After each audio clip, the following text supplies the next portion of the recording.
Hello, welcome back to my kitchen. Today we're going to be making, well, it's not quite lasagna and it's not quite big ziti. It's laziti. It's a lasagna recipe that I found online. I thought looked really good and I was like, I'm going to make this. I went to the store. They did not have gluten-free lasagna noodles anymore. Instead of just changing up my plans, I decided to get some just like penne noodles and shift it a little bit more into a big ziti realm. And I really like that recipe, so I'm recreating it here for you guys to share. I mean, a few approaches to this. If you do have gluten-free lasagna noodles at your store still, you can just straight follow the recipe. If you can have gluten, you can just follow the recipe and then just swap out the noodles for normal noodles. Or if you want to follow along or don't have lasagna noodles, you can do what I'm doing, which is going to be, you need to like parboil the pasta because lasagna noodles are designed to cook in the oven. So they're a little different from normal noodles. So you need to kind of give these a little bit of a head start so that when they're in the oven, they finish out versus being crunchy little tubes still. And I also mix the ricotta with the pasta just to make sure everything's like evenly incorporated because lasagna is the layers, so you can just kind of smooth it all out. But this is a little bit more abstract, shall we say. So there's not really defined layers because with the penne pasta, it just all kind of needs to be incorporated. So a few differences from the recipe for what I'm doing. Hopefully it all makes sense in like watching what I'm doing, but obviously you can just follow the recipe. The flavors will all be there if you have access to the correct noodles. But if you don't, like me, you might need to use a little intuition to get to the same endpoint that I did. But it's a very tasty recipe. I think this is like my third time making it.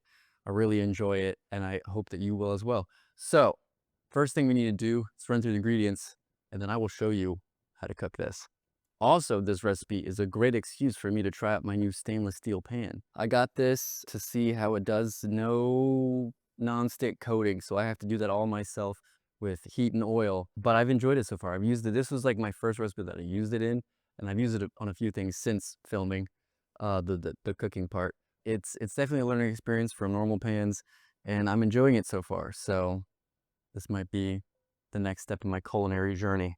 Penne pasta, ground beef, ricotta, chopped spinach, pasta sauce, Parmesan cheese, mozzarella cheese, salt, Italian seasoning, onion powder, and garlic powder.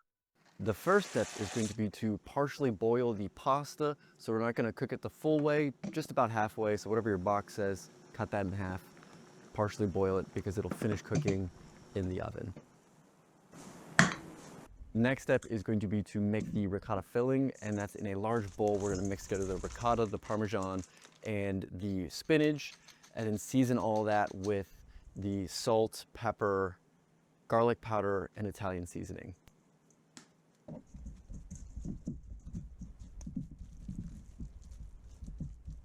And now to make the meat sauce, we're going to brown the beef in the pan, then add some salt, pepper, garlic powder, onion powder, and Italian seasoning.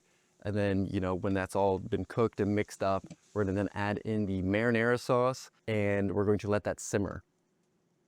Now this is because I don't have lasagna noodles, so I'm gonna kind of pre-mix the pasta with the ricotta so that it gets fully incorporated. So there's not really any like nooks or crannies missed because there's a lot of hollows in these penne pasta versus what you'd get in the lasagna. In a 9x13, we're gonna layer up the kind of three different components that we've made now. So it's gonna be sauce, then the pasta, and then cheese.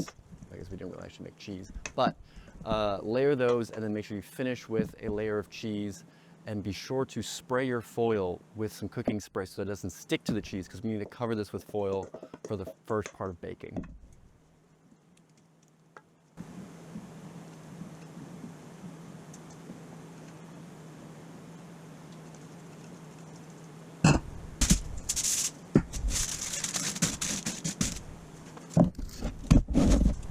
And now finally, we're going to bake at 425 for 40 minutes, and then uncover, so remove the foil, bake for another 20 minutes, and then I like to finish off with a broil, give it a nice golden kind of crispy cheese on top, and then you're done.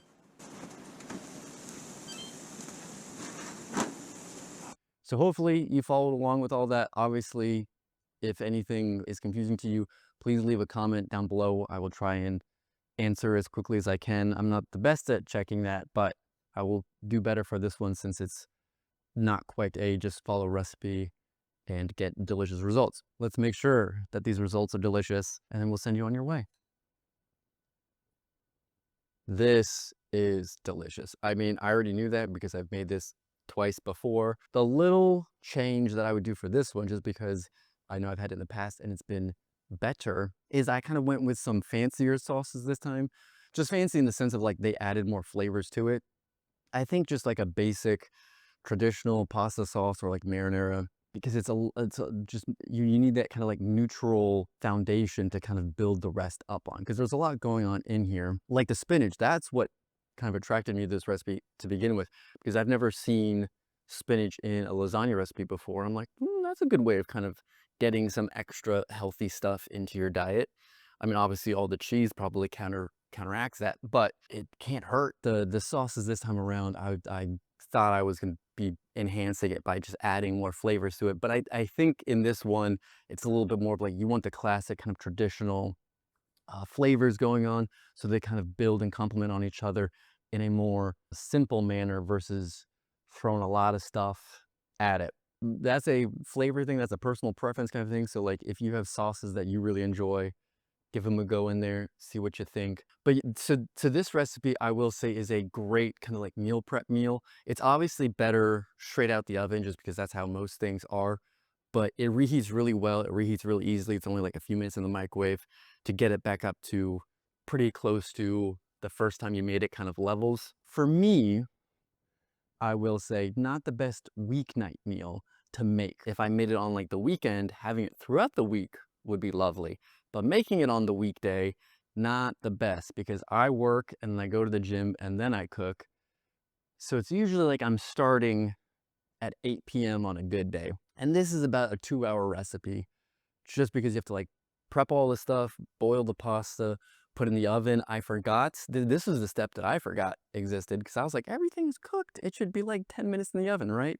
Wrong. It's like 45 minutes in the oven and then 15 minutes in the oven again. So I ate dinner at like 11 p.m. the night that I made this, which I'm not complaining about. It was a delicious dinner, but it was a little late.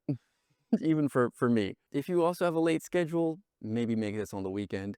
If you're a normal person and can start cooking at like 6 p.m., this probably is fine to do. In my book, not a weeknight meal. Very tasty weekend meal though. I hope you give this a go and let me know if you went kind of the big ziti route that I took, or if you went the kind of traditional lasagna. I hope you enjoy it. I think it's delicious. I think everybody will like it. Give it a go. And on that note, bye mom, still not dead. See you.